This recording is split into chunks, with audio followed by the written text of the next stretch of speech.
ALIsrael.net, a complete online news portal with unlimited entertainment solutions.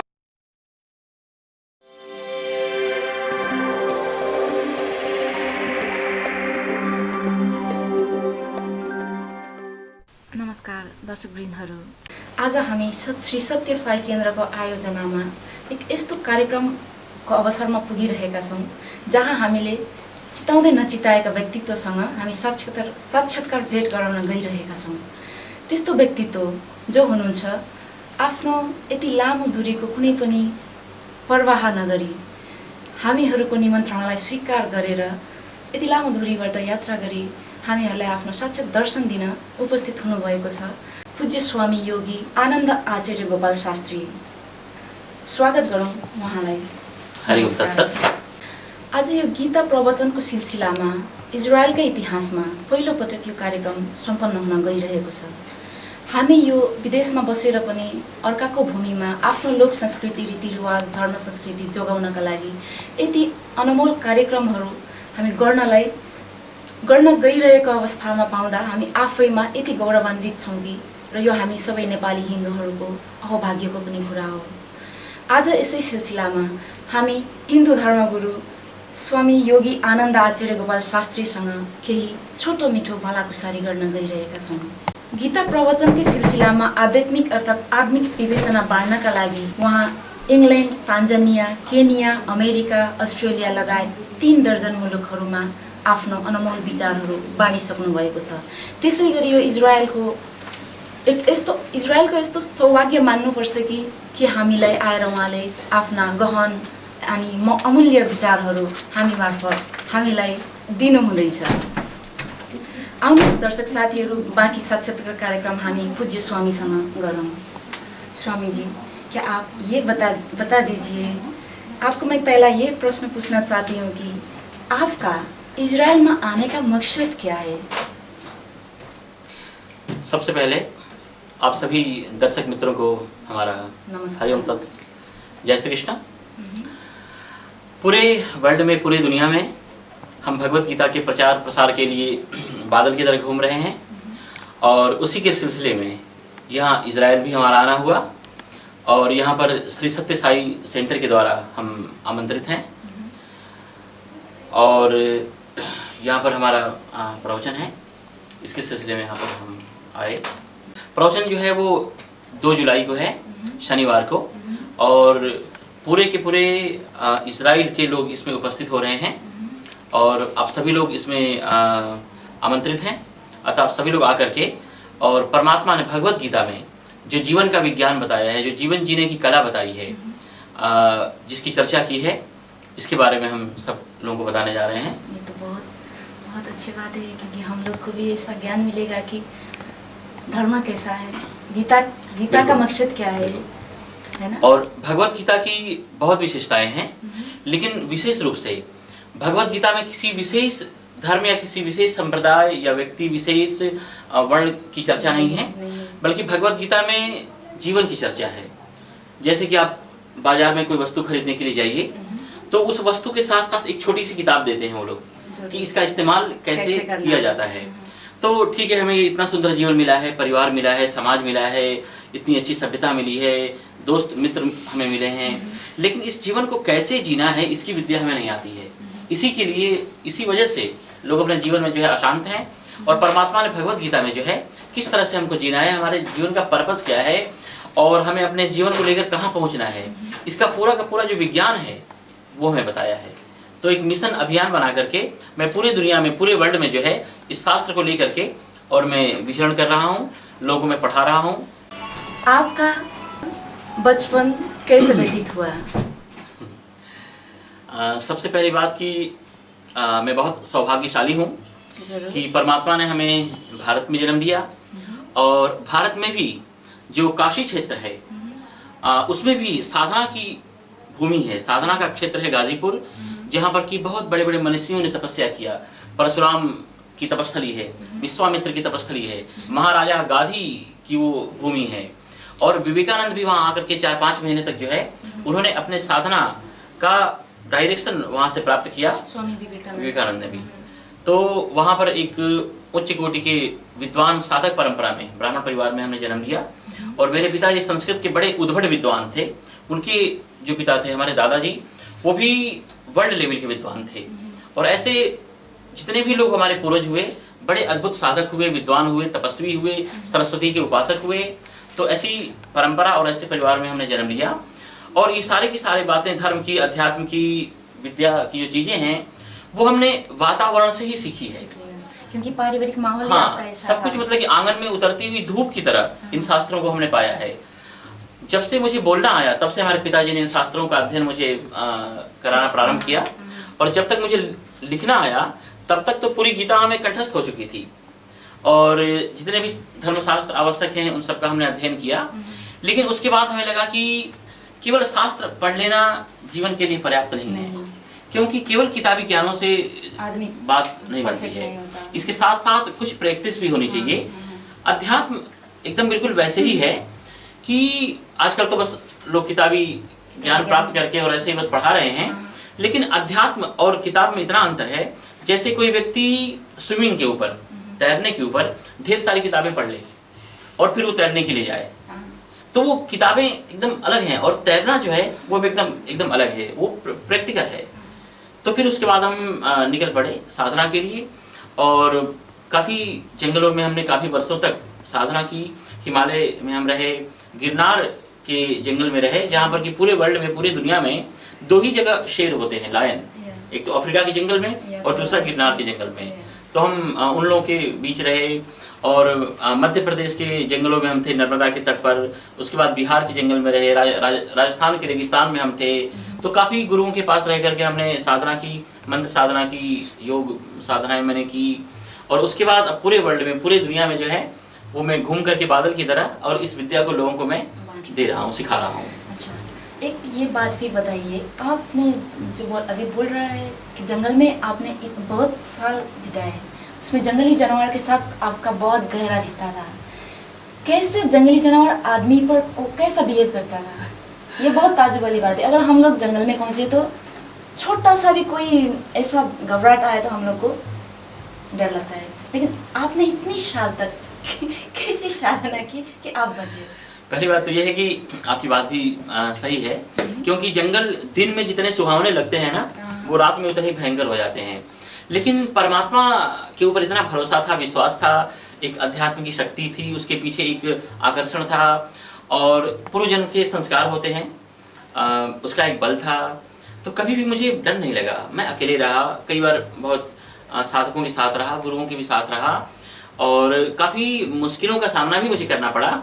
लेकिन जब हमारा गंतव्य, जब हमारा लक्ष्य, अभियान, मिशन, उसके प्रति कितना हमारे मन में वो पाने का कैसा एक एम्बिशन है, उत्साह है, जब वो मजबूत रहता है ना, तो सारी मुश्किलें वो आसान हो जाती हैं। और जंगली जानवर भी हमें बहुत मिले। कई बार तो ऐसे लायन वगैरह ऐसे सामने हमें मिल जाते थे। बिहार के हम जंगल में थे, मुंगेर जिला में पड़ता है आदिवासी संथाल परगना।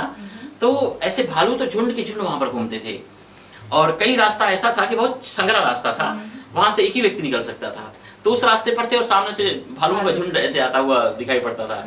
तो थोड़ा शुरू में जरा हिचक लगती थी। और उन लोगों का ऐसा स्वभाव है कि एक बार व्यक्ति की आंख में देखेंगे, अगर उनको लगेगा कि इस आदमी से हमें खतरा है, मतलब ये आदमी हमें अटैक कर सकता है, हमें मार सकता है, तभी वो लोग अटैक करेंगे। नहीं तो एकदम बिल्कुल निर्दोष बालक की तरह अगर उनके सामने रहो तो वो मतलब कि आक्रमण नहीं करते हैं। लेकिन अपने अंदर एक डर तो रहता है। लेकिन बहुत बार ऐसा हुआ तो हम एकदम एक तरफ हट जाते थे और उनकी पूरी की पूरी टोली जो है वो निकल जाती थी। तो बहुत ज़्यादा जंगली पशुओं ने हमें नुकसान तो नहीं पहुंचाया। 2-3-4 बार बिच्छुओं ने मुझे मारा था। एक बार हिमालय की गुफा में थे हम, रुद्रप्रयाग की तरफ, तो साधना कर रहे थे। तो गर्मी का ऐसे ही बरसात का दिन था, तो अंदर काफ़ी वैसे उमस हो रही थी। तो बाहर एक चट्टान पर हम ऐसे ही सो गए और 2-2:30 बजे का उसमें समय रहा होगा। तो हाँ, रात में। और ऐसे थोड़े थोड़े बादल निकल रहे थे, चाँद था और अच्छा बाहर मौसम था। तो कुछ ऐसी सिहरन जैसी मुझे मतलब कि महसूस हुई। तो ऐसे जब मैंने नींद खोला तो एक बहुत बड़ा भारी सांप जो है मेरे ऊपर से निकल रहा था और इतना उसका वजन था कि हमने कहा कि क्या करें। और वो ऐसे देख रहा था, मुझे ही ऐसे देखे जा रहा था और चारों तरफ से मुड़ के देखे, चांदनी रात थी इसलिए और भी जरा वो बड़ा चमक रहा था, भयानक भी लग रहा था, और जल्दी वो निकल नहीं रहा था, क्योंकि शायद हो सकता है बॉडी की हीटिंग उसे अच्छी लग रही होगी, वो साधना वाले शरीर का स्पर्श उसे कुछ अच्छा लग रहा होता था, तो इसलिए वो जल्दी जा नहीं रहा था। थोड़ा सा सरक करके और फिर मुझे चारों तरफ से वो देखे, और मुझे तो डर लगा इतना, मुझे लगा कि अभी मेरे दिन का ये आखिरी दिन और आखिरी रात है, और मैं कहता कि बस भगवान भोलेनाथ अब तुम जल्दी ये उधारो। लेकिन 1 घंटे में जो है वो सांप मेरे ऊपर से निकला, लेकिन वो 1 घंटे मुझे 12 साल तक लगा, और धीरे धीरे उसके बाद फिर सरक गया। तो इस तरह से काफी मतलब कि जंगलों में मुश्किल भी होती थी, लेकिन परमात्मा लगता था कि हमारे साथ कोई है, हमें संभालने वाला कोई है, हमें बचाने वाला कोई है, एक शक्ति है। ऐसे बहुत बार मुझे अनुभव हुआ, लेकिन बड़े ही आनंद के दिन थे। अच्छा, आप ये भी हमें बताइए, आपको किस व्यक्तित्व से ऐसे प्रभाव मिला जिसकी ओर से आप आध्यात्म संदेश बांटने के लिए आगे बढ़े? ऐसा कोई व्यक्तित्व है? सत्य तो ये है कि जो हमारे दादाजी थे, उनसे हमारा जीवन बहुत ज़्यादा प्रभावित है। इतने अद्भुत वो महापुरुष हुए कि लोग उन्हें सरस्वती का अवतार कहते थे, और इतने अद्भुत विद्वान हमने कभी उनको देखा नहीं। हमारे पिताजी भी उसमें छोटे थे जब उनका स्वर्गवास हुआ, और बहुत छोटी अवस्था में उनका स्वर्गवास हो गया। लेकिन उनके व्यक्तित्व से हम इतने प्रभावित थे, और मेरे पिताजी भी बड़े अद्भुत उद्भट विद्वान थे।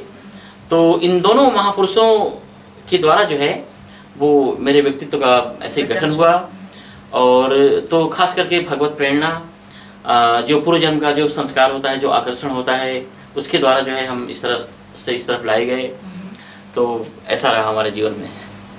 अच्छा, आप ये बताइए, आप 15 साल के कठोर वनवास के दौरान आपको जीवन में किन ऐसा कठिनाई परिस्थिति को सामना करना पड़ा?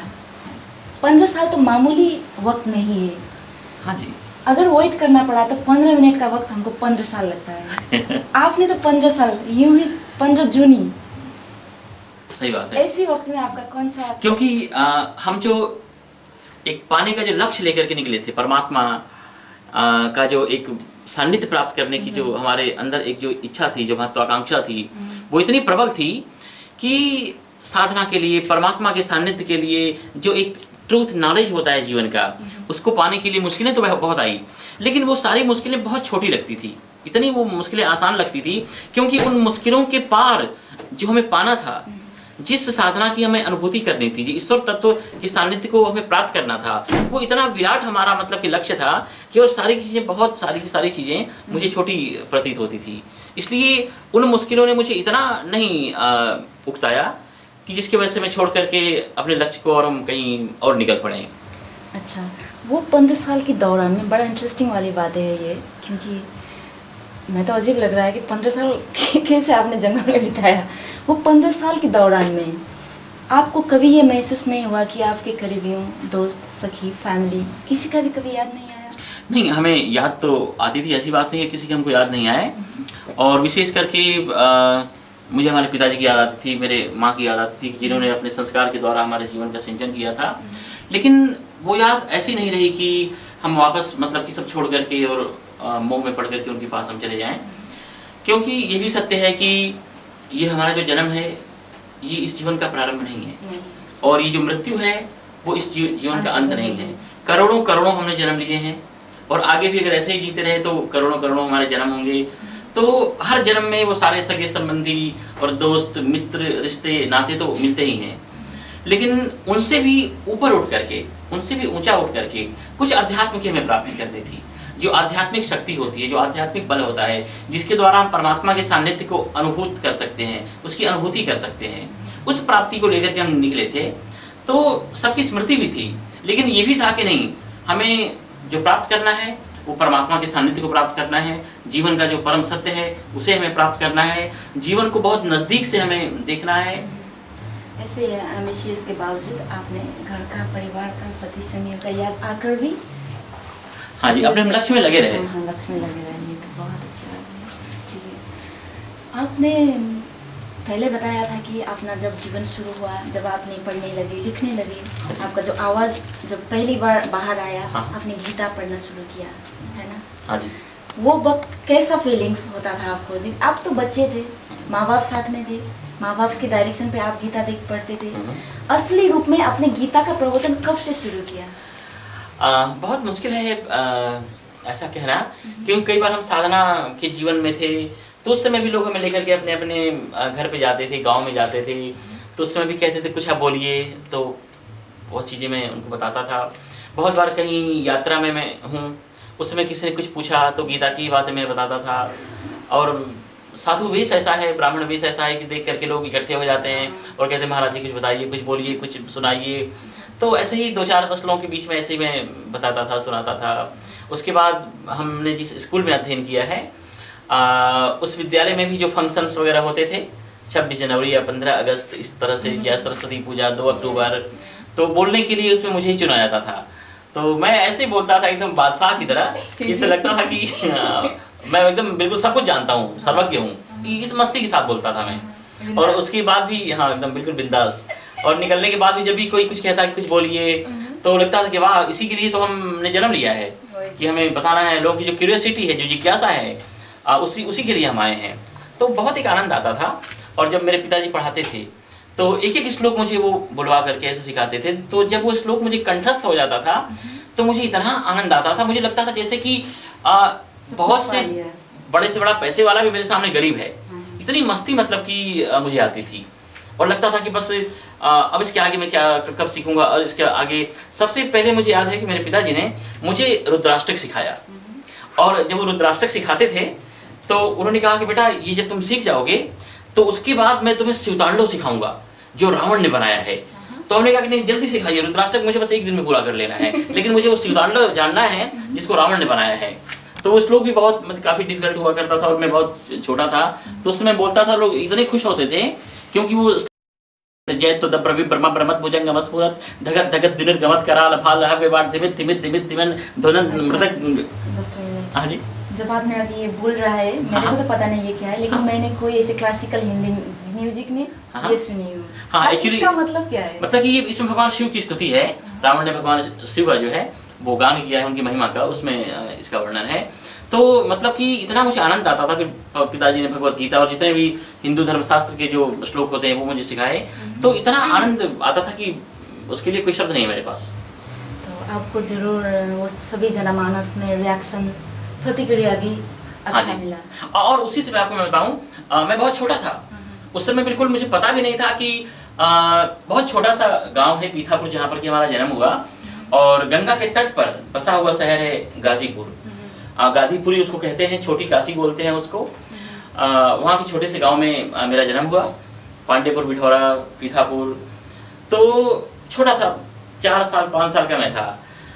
तो उस समय मैं ऐसा कहा करता था, बोला करता था, और मेरे मन में ये ऐसा था कि देखिए सारा का सारा हम पढ़ करके और इसको हम पूरी दुनिया में लोगों को बताएंगे, हम पूरे विश्व में और जहाँ जहाँ और लोग रहते हैं दुनिया में और जो देश हो सकते हैं जितने भी, मैं वहाँ हर जगह जाऊँगा और लोगों को सारी की सारी बातें जो है मैं बताने वाला हूँ, सिखाने वाला हूँ। और उस समय मैं बहुत छोटा था, करीब 5 साल 6 साल की मेरी उम्र थी। मैं सोच भी नहीं सकता था। और देखो भगवान ने मेरा साथ दिया और पूरे वर्ल्ड में बादल की तरह ऐसे बस मैं घूम रहा हूँ और लोग अच्छी संख्या में मेरे पास आते हैं, मेरे पास गीता पढ़ते हैं और योगा प्राणायाम जो ध्यान की जो टेक्निक है, जो विधियाँ हैं वो लोग मेरे पास सीखते हैं, हिंदू धर्मशास्त्रों का अध्ययन करते हैं। अन्य देशों में जब मैं होता हूँ, यूरोप देश में, अमेरिका इत्यादि देशों में, तो प्रातःकाल 2 घंटे जो है वो हम लोगों को ध्यान सिखाते हैं और सायंकाल 2 घंटे का जो है वो हमारा प्रवचन होता है। तो लोगों को उपनिषद सिखाता हूँ, भगवत गीता है, भागवत है, रामायण है, और लोग इतना शौक से, इतना प्रेम से मतलब कि पढ़ते हैं।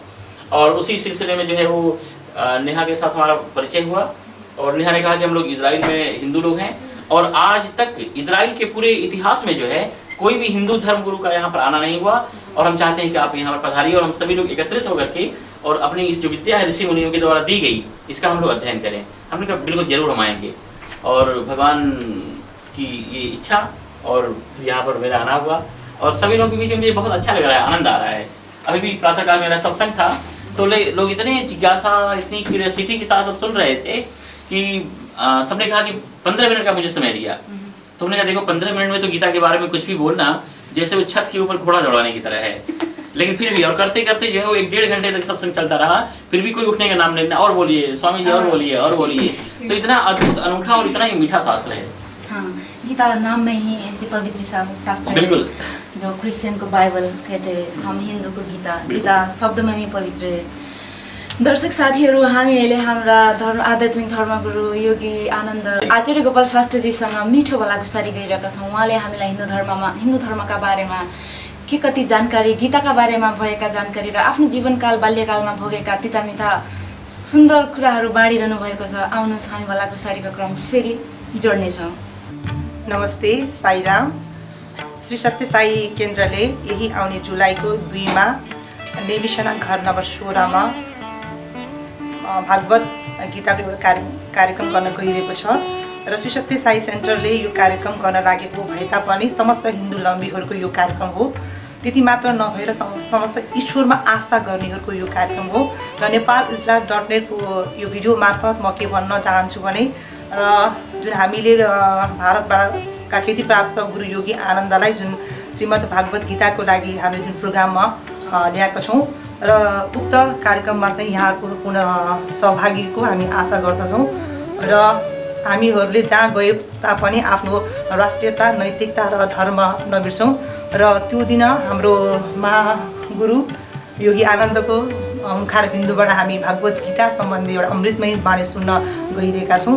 त्यस कारणले गर्दाखेरि उक्त यो कार्यक्रममा चाहिँ यहाँहरू सम्पूर्ण दर्शकबिन्दुहरूको समस्त हिन्दू लम्बीहरूको सत्य साई सेन्टरका जति पनि सदस्यहरू हुनुहुन्छ र ईश्वरमा आस्था गर्ने सबैजनालाई यो कार्यक्रममा पाल्नु हुन अनुरोध गर्दछु र यो प्रोग्राम हामीले निःशुल्क गरेका छौँ र एउटा एक प्रकारले भन्ने हो भने यो इजरायलकै एउटा ऐतिहासिक कार्य हो जुन हामी एउटा कामदारले पनि कामदारहरूले चाहिँ यसरी बसेर चाहिँ आफ्नो धर्म सम्बन्धी मान्छेलाई चेष्टा जगाउनको लागि ईश्वरतर्फ मान्छेलाई उन्मुख गराउनको लागि र आफ्नो आन्तरिक शक्तिको एउटा विकास गर्नको लागि हामीले भारत ख्याति प्राप्त गुरु योगी आनन्दलाई जुन ल्याएका छौँ। त्यसले गर्दाखेरि हामी यस्ता महापुरुषको जीवनबाट यस्ता महापुरुषको अमृतमय बाणी सुनेर आफ्नो जीवनलाई पनि एउटा पावन र धन्य तुलाउँ भन्दै जसरी पनि जुलाईको 2 शनिबारको दिन नेविसना घर नम्बर 16 मा हाम्रो यस सत्य साई सेन्टरले आयोजना गर्न लागेको भागवत गीता महापुराणमा उपस्थित हुन हार्दिक अनुरोध गर्दछु। साईराम, नमस्ते।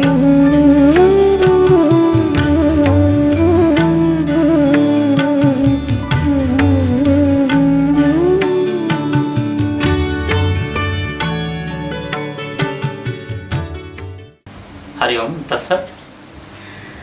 स्वामी जी, हमने सुना है कि साईं बाबा के देह छोड़ने के बाद उसके ट्रस्ट में 40 करोड़ से ज़्यादा रकम है।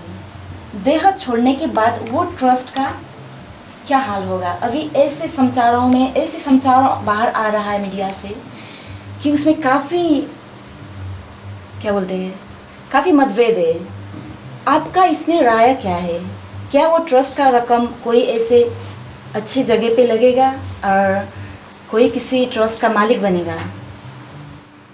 देखो, इसके विषय में बहुत ज़्यादा तो हमें जानकारी नहीं है, लेकिन मुझे लगता है कि वो जो धन है वो समाज का है, पब्लिक का है, क्योंकि लोगों ने ही अपने श्रद्धा के रूप में जो है वो उन्हें भेंट दिया है, उपहार दिया है, तो उसे समाज कल्याण में ही लगना चाहिए। और जो भी उस संस्था के कार्यकर्ता लोग हैं तो उन्हें भी इस तथ्य को ध्यान में रख करके जो भी राशि है, और भारत में बहुत स्थानों पर, और भारत में तो क्या, वो केवल भारत के तो थे नहीं, वो तो पूरे विश्व के थे। तो जहाँ जहाँ मानवता के लिए कोई कठिनाई उपस्थित हो रही हो तो हर जगह उस राशि को जो है लगा देना चाहिए, एकत्रित नहीं रखना चाहिए। हमारा धर्मशास्त्र कहता है कि अगर हमारी आवश्यकता से, जो हमारी नीड है, उसके अलावा उससे अधिक कोई चीज़ अगर है तो उसे रखने का किसी को अधिकार नहीं है। उसे समाज कल्याण में, जन कल्याण में, विश्व कल्याण में, धर्म कल्याण में, परहित में जो है उसको लगा देना चाहिए। क्योंकि जहाँ पर भी जल जैसे एकत्रित हो जाता है और नदी जैसे बहने से रुक जाए तो पानी जो है वो बिल्कुल सड़ने लग जाता है। तो ये धन भी अगर इसका कोई सदुपयोग ना हो और एक जगह केवल पड़ा रहे तो उसमें बस केवल राजनीति होती है, उसमें आपसी विद्वेष पैदा होता है, मतभेद पैदा होता है, द्वेष भाव पैदा होता है, और एक बस केवल महाभारत की ही वहाँ पर एक सर्जन होगा। तो जितनी जल्दी हो सके जन कल्याण में उस धन का जो है सदुपयोग होना चाहिए। आपकी ये संदेश हम हमारे वेबसाइट के माध्यम आम जनमानस में पहुंचाएंगे, जरूर वो लोग देखेंगे, सुनेंगे। हाँ जी। और दूसरा क्वेश्चन भी साईं बाबा पर निहित है। अभी सभी जनमानस में ये ह्यूम है कि साईं बाबा ने देह त्याग करने से पहले ऐसी भविष्यवाणी करी थी कि वो 2012 में कर्नाटक के एक छोटे गांव में पुनर्जन्म लेने वाला है ना? ये सबको पता है। तो आपको क्या लगता है कि साईं बाबा ने 2012 में वो कर्नाटक का एक छोटा सा गांव में पुनर्जन्म लेंगे? हो सकता है, ये संभव है। हाँ? क्योंकि बहुत से हमारे ऐसे ऋषि मुनि हुए हैं, बहुत से ऐसे साधक हुए हैं जिन्होंने अपने इस शरीर के त्याग का जो बात है, जो भविष्यवाणी है, वो बहुत पहले उन्होंने कर दी थी और उसके अनुसार ही जो है उनका अंत हुआ। तो संभव है ये, इसमें कोई संदेह नहीं है। क्योंकि अध्यात्म के अंदर ऐसी शक्ति है कि कुछ भी जानना या कुछ भी उसके लिए अज्ञात नहीं रहता है। उसके लिए सब कुछ एकदम बिल्कुल पारदर्शक की तरह ये पूरी प्रकृति हो जाती है, ये पूरा जीवन हो जाता है, तो कुछ भी वो कह सकते हैं। ओके, तो आप पुनर्जन्म पे विश्वास करते हैं? विश्वास नहीं करते, विश्वास हम नहीं करें तो भी पुनर्जन्म है।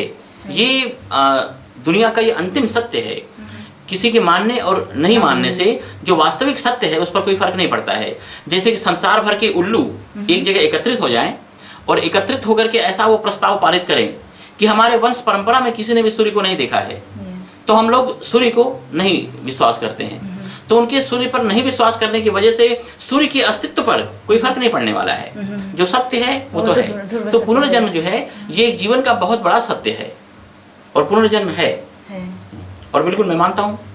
ओके, तो फिर हम अगर पुनर्जन्म मिले तो हम आपकी जगह पे जन्मना चाहते हैं। सही अर्थ में तो बिल्कुल एब्सोल्युटली बहुत ही सौभाग्य की बात है। लेकिन इसके साथ ही साथ आदमी खुद में कैसा है वो जहाँ जाएगा ना वहीं पर उस माहौल को, उस वातावरण को क्रिएट कर सकता है। अगर अध्यात्म जो है ना वो किसी बाहर की वस्तु, सिचुएशन, हालात, परिस्थिति का नाम नहीं है। अध्यात्म को तो हम अंदर सजो करके ले करके चलते हैं और जहाँ हम जाते हैं वही अध्यात्म हो जाता है। तो खास करके ये ध्यान में रखना चाहिए कि हमारा जो इंटेंशन है वो बिल्कुल शुद्ध है, शुद्ध हो। और सवेरे भी हम कह रहे थे कि धर्म को अगर एक शब्द में कहना हो तो पवित्रता।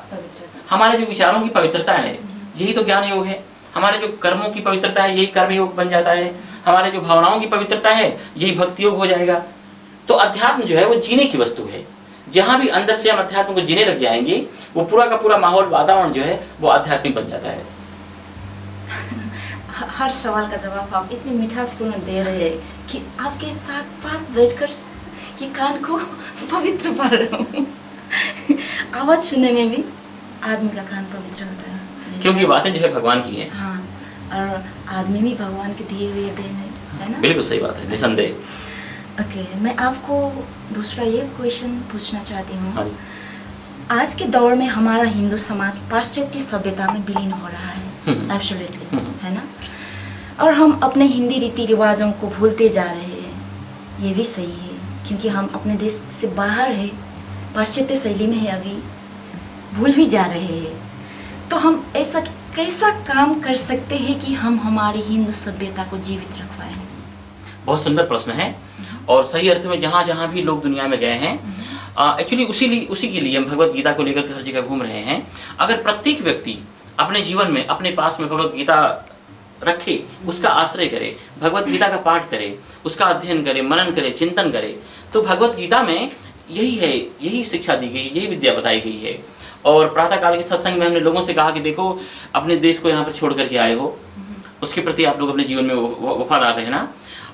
जिन जिन चीज़ों को छोड़ करके आए हो, अपने परिवार को छोड़ करके आए हो, अपने पत्नी को छोड़ करके आए हो, उसके प्रति वफादार रहना, अपने पति को छोड़ करके आए हो, बच्चों को, मतलब जो भी चीज़ें जिससे दूर आप हुए हो तो भले दूर हुए हो, कोई बात नहीं है। रिस्पॉन्सिबिलिटी, जिम्मेदारी और जो भी कुदरत ने, प्रकृति ने हमें दी है हमारे कंधों पर, उसका हमें निर्वहन तो करना है। लेकिन उसके साथ साथ जो है हम जहाँ से निकले हैं, जहाँ से हमारा उद्गम हुआ है, मतलब कि उसको भी हम नहीं भूलें, क्योंकि वही हमारा मूल सोर्स है, वही हमारा स्रोत है, वही हमारा जो है ना ओरिजिन है। तो हमारा जो ओरिजिनल जो हमारा सोर्स है वहाँ से हम कट गए तो फिर हम मुरझा जाएंगे, पीले हो जाएंगे। तो जो अध्यात्म है, जो भगवत गीता है, जो हमारा धर्मशास्त्र है, उसको किसी भी देश में हम रहें, किसी परिवेश में रहें, किसी हालात, सिचुएशन, परिस्थिति में रहें, अपने धर्मशास्त्रों का हम आश्रय करें और अपने सुविधा के अनुसार जो है, मैं अक्सर कहता हूँ कि 3 धर्मशास्त्र प्रत्येक हिंदू को अपने घर में रखना ही चाहिए। भगवत गीता हमारे पास हो और रामचरितमानस अपने हम साथ रखें और भागवत, क्योंकि इसमें सब कुछ आ जाता है। क्योंकि वैसे तो हम लोगों का जो मूल है वो तो वेद है, लेकिन वेद को लेकर के हर जगह नहीं जा सकते हैं, और वो भी उसका कलेवर भी इतना बड़ा है। तो लेकिन ये छोटे छोटे धर्मशास्त्र हैं जो जिसमें जीवन की विद्या बताई गई है, परमात्मा की विद्या बताई गई है, अपने आप के बारे में बताया गया है। तो प्रत्येक हिंदू परिवार, और वैसे तो ये ग्रंथ हिंदुओं के लिए ही नहीं है, जिसको भी अपना कल्याण करना हो, जिसको भी अपने आप को जानना हो, देखना हो, इस संसार को समझना हो, इस अपने मन को समझना हो, भटकते हुए भोगों में, विषयों में भागते हुए अपनी वृत्तियों को जिसको भी पहचानना हो, उसके लिए धर्मशास्त्र जो है परमात्मा के द्वारा दिए गए हैं। परमात्मा के द्वारा ये सब आसमानी किताबें हैं, ये सब उतारी गई हैं अलग अलग महापुरुषों के द्वारा, मनुष्यों के द्वारा। परमात्मा ने स्वयं आकर के इस भगवत गीता का अपने कंठ के द्वारा, अपने मुखारविंद से जो है वो काम किया है। तो इन शास्त्रों में वही सब बातें हैं। तो पूरे विश्व में, पूरे वर्ल्ड में हम पहुंचे हुए जितने भी हिंदू धर्मानुरागी हैं, उनसे हम निवेदन करना चाहेंगे कि आप लोग अपने पास भगवत गीता रखें, रोज उनका पाठ करें, उनका पठन करें, चिंतन करें, मनन करें, और देखना प्रतिदिन की समस्याओं का समाधान इन ग्रंथों में जो है परमात्मा ने रख दिया है। और अपने बच्चों को भी धीरे धीरे उन्हें भी सिखाएं, क्योंकि उनके लिए आप घर छोड़ के जाओगे, पैसे छोड़ के जाओगे, अन्य वस्तुएं कोई व्यक्ति छोड़ के जाए और लड़के योग्य नहीं निकले तब तो खत्म कर देंगे। लेकिन ये ऐसी अद्भुत विरासत है, ये इतनी पवित्र और इतनी डिवाइन ये विरासत है, ये प्रॉपर्टी इतनी अनूठी है कि यदि आप इसको दे करके जाएंगे तो इसके अलावा आप कुछ और भी ना छोड़ करके जाएंगे तो बच्चे क्रिएट कर लेंगे। उनके जीवन में अगर सदाचार होगा, इन ग्रंथों के माध्यम से दिया गया परमात्मा की विद्या अगर लेकर के वो कहीं भी जाएंगे, वो असफल नहीं हो सकते। और उसी का कारण है कि पूरे वर्ल्ड में हम लोग जहां जहां भी गए हैं, इन ऐसी संस्कृति, इन शास्त्रों की वजह से ही, हमारे संतों गुरुओं के आशीर्वाद की वजह से ही कवच के रूप में सबके जीवन में है, सभी टॉप क्लास के पोजीशन पर हैं और आगे भी रहेंगे अगर इस विद्या को नहीं छोड़ा तो। आपने बहुत सारे ज्ञान अभी तक बांट दिया है, सुनकर हम लोग को बहुत अच्छा महसूस हो रहा है। आप मुझे थोड़ा सा ज्ञान गीता के बारे में ये दीजिए कि एज ए होल गीता में शुरू स्टार्ट से अंत तक हम लोग जब पढ़ते हैं ना, उसका मेन थीम, गीता का मेन थीम क्या है, छोटकड़ी में अगर बता दीजिए तो। हाँ, बहुत सुंदर। पहली बात यह है कि ईश्वर तत्व परमात्मा, ये हमारे जीवन का जो है वो मुख्य लक्ष्य है। हम इस संसार में आए हैं तो केवल मात्र सांसारिक भोग वस्तुएं या पदार्थ इन्हीं को प्राप्त करके और अपने इस जीवन को पूरा कर लेना हमारे इस जीवन का उद्देश्य नहीं हो सकता है। क्योंकि जो कुछ भी हमारे इंद्रियों के पकड़ में आ रहा है, स्पर्श में आ रहा है, उसके बाद भी बहुत बड़ा जीवन है, संसार है, उसके बाद की भी दुनिया है अध्यात्म की। तो ईश्वर तत्व की प्राप्ति के लिए मुख्य रूप से हमारे धर्मशास्त्रों ने, भगवत गीता ने कुल 3 राजमार्ग बताए हैं। कर्म का मार्ग, भक्ति का मार्ग और ज्ञान का मार्ग। भगवत गीता में कुल 18 अध्याय हैं, तो जिसमें कि 6 अध्याय तक कर्म की चर्चा हुई है, 7 से लेकर के 12 तक परमात्मा ने भक्ति की चर्चा की है, और फिर आखिर तक 18 अध्यायों तक जो है वो भगवान ने ज्ञान की चर्चा की है। क्योंकि प्रकृति ने ये तीनों ही संभावनाएं प्रत्येक व्यक्ति को दी हैं। प्रकृति ने हमें हाथ दिया है, मतलब कर्म के द्वारा हम भगवान को पा सकते हैं, सेवा के द्वारा, निष्काम कर्म योग। प्रकृति ने हमें हृदय दिया है, तो इस हृदय से हम प्रेम करके परमात्मा को और इस संसार को, लेकिन इस रूप में कि संसार भी उस परमात्मा का ही है, इस भाव से संसार को भी प्रेम करके हम भक्ति के द्वारा भगवान को पा सकते हैं। प्रकृति ने हमें मस्तिष्क दिया है, मतलब ज्ञान की पूरी क्षमता दी है, तो इस ज्ञान के द्वारा ये संसार क्या है, ये माया क्या है, ये अट्रैक्शन क्या है रोज रोज का, और ईश्वर का स्वरूप क्या है, वो जान करके हम भगवान को पा सकते हैं। तो कर्म है, भक्ति है और ज्ञान है। क्योंकि परमात्मा ने हमें जन्म दिया है तो कर्म तो हमें करना ही पड़ेगा, लेकिन कर्म को कैसे करना है, किस तरह से करना है, कर्म की कुशलता क्या है, उसकी विद्या भगवान ने बताई है। अब प्रेम सभी लोग करते हैं, प्रेम हमारा स्वभाव है, प्रेम किए बिना कोई व्यक्ति जो है नहीं रह सकता है। तो लेकिन प्रेम कैसे करना है, तो उसका विज्ञान भगवान ने बताया। ज्ञान के बारे में पूरी की पूरी परमात्मा ने जो है वो नॉलेज दी। तो भगवत गीता बड़ा अनूठा धर्म ग्रंथ है, सभी लोगों को इसका अध्ययन करना चाहिए, चिंतन करना चाहिए, मनन करना चाहिए, और उसके अनुसार थोड़ा थोड़ा अपने जीवन में जो है वो जीने की कोशिश करनी चाहिए, प्रयत्न करनी चाहिए। आदमी का लाइफ सक्सेस, बिल्कुल, एब्सोल्युटली।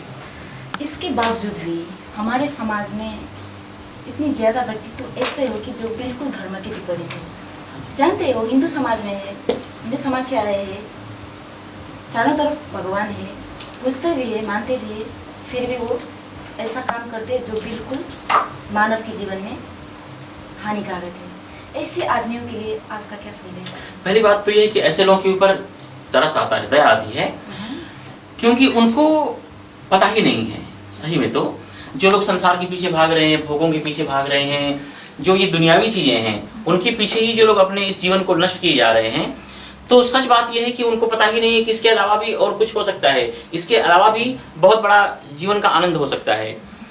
जैसे कि कोई व्यक्ति चाय पी रहा हो तो चाय उसको मीठी लगेगी, लेकिन वो चाय उसको तभी तक मीठी लगेगी जब तक कि उसने कोई मिठाई या कोई लड्डू या कोई बर्फी नहीं खाई है। अगर उसको लड्डू खिला दिया जाए फिर वो चाय कितनी भी मीठी है उसको मीठी नहीं लगेगी।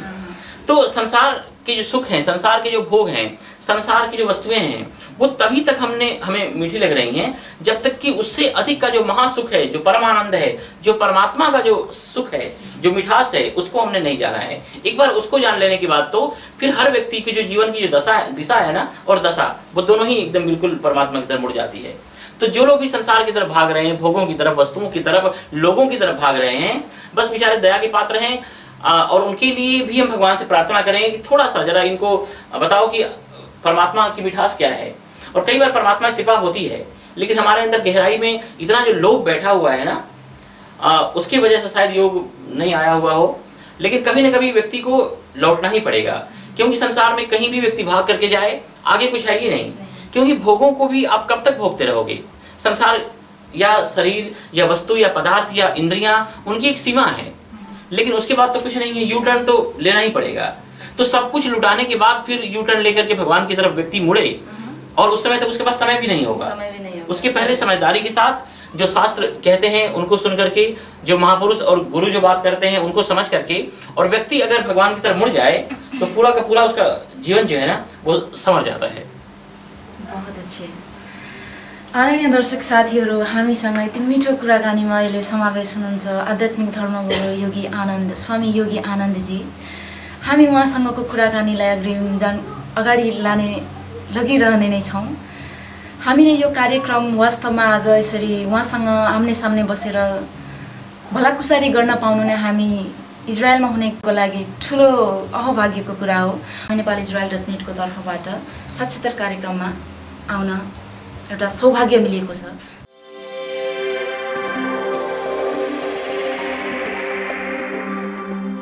नमस्कार साइरा, म सूर्य सिमखडा। सर्वप्रथम नेपालीisrael.netलाई म हार्दिक धन्यवाद दिन चाहन्छु। अहिले हाम्रो साथमा हुनुहुन्छ गुरु योगी आनन्द, भारतका ख्यातिप्राप्त गुरु, कथावाचक गुरु, भागवत गीतावाचक गुरु योगी आनन्द। र अहिले हामी इजरायलमा, इजरायल तेल अभिभ नेभिसेना घर नम्बर 16 मा दिनको 10 बजे, बिहानको 10 बजे सो यो कार्यक्रम गर्दैछौँ। गीता भागवत वचन वाचन कार्यक्रम गर्दैछौँ। समस्त हिन्दू धर्म, इजरायलमा हुने समस्त हिन्दू धर्मावलम्बीहरूलाई हामी यस भिडियो मार्फत आमन्त्रण गर्न चाहन्छौँ।